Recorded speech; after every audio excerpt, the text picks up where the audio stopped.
बिस्मिल्लाहिर्रहमानिर्रहीम। अस्सलाम वालेकुम। कैसे हैं आप लोग? ठीक ठाक हैं? हमारी दुआ है अल्लाह पाक आपको हमेशा खुश रखे, हंसता मुस्कुराता रखे।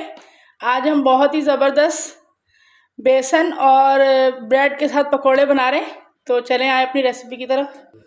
ये हमने पहले एक बाउल ले लिया है। इसमें हम सबसे पहले एक प्याली बेसन की डालेंगे। एक प्याली बेसन है, इसको हम छान लेते हैं। बेसन का जब भी इस्तेमाल करें तो इसको छान के इस्तेमाल करना चाहिए, ताकि एक तो इसमें लम्स वगैरह नहीं बनते हैं और ऊपर इसके अंदर कुछ भी ऐसी चीज़ दाल वगैरह हो तो वो सब निकल जाए। तो ये हमने बेसन को छान लिया है। अब इसमें हम सबसे पहले प्याज है हमारे पास एक बड़े साइज़ का, हमने इस तरह बारीक बारीक काट लिया लंबे रुख, ये डाल दीजिए। 4 हरी मिर्चें जो हमने बारीक बारीक काट ली हैं, ये भी इसमें। अगर आपके बच्चे हरी मिर्चें नहीं खाना चाहते हैं तो ये आप स्किप भी कर सकते हैं, लेकिन इससे बहुत ज़बरदस्त टेस्ट आता है। एक प्याली हमारे पास पालक की है, ये भी डाल दीजिए। स्पाइसेस है, आधा चम्मच नमक का है, आप ऐस पर जिस तरह खाना चाहते हैं टेस्ट के हिसाब से। 1 चम्मच सूखा धनिया, 1 चम्मच कुटी हुई मिर्च और आधी चम्मच लाल पिसी हुई मिर्च, ये इसमें डाल दीजिए।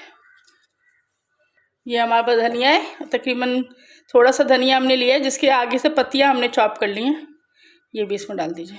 ये हमने 3 ब्रेड ले ली हैं, इनको पानी में अच्छी तरह भिगो दीजिए। डालने के बाद इसको हल्का हल्का स्पंज कीजिए। अब इनके दो तमाम पानी निचोड़ देना है हमने। जो हमने बना के रखा है मसाला वगैरह, ये इसमें डाल दीजिए और एक दफ़ा इसको अच्छी तरह हाथ से मिक्स कर लीजिए, ताकि ब्रेड, बेसन और तमाम मसाला मिक्स हो जाए।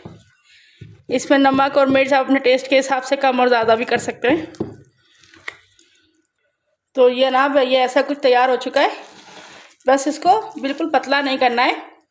और इन सबसे ज़्यादा जो इसमें टेस्ट आएगा वो हमारी ब्रेड इन पकौड़ों को बहुत ज़्यादा क्रंची बना देगी। तो अब इसे फ्राई करने के लिए ये रेडी है। तो आइए इसको फ्राई करते हैं।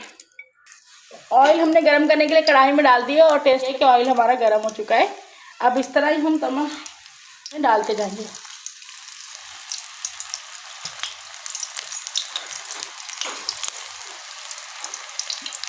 शाम की चाय हो या बारिश का मौसम हो, ये बहुत ज़्यादा मज़ेदार बनते हैं और तमाम लोग घर में इसको बहुत शौक़ से खाते भी हैं। जैसे आज ये चेक कर लीजिए, जब एक तो से गोल्डन होने लगे तो हम इसको पलट लेंगे प्याज से।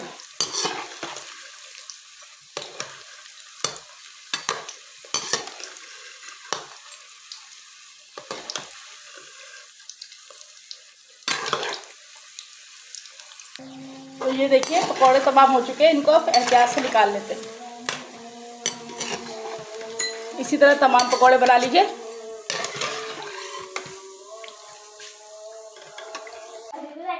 तो जनाब हमारे पकौड़े, केचप और हरी चटनी बनाई है हमने इमली की, और चाय शाम का टाइम हो चुका है, हमने चाय भी रेडी कर ली है।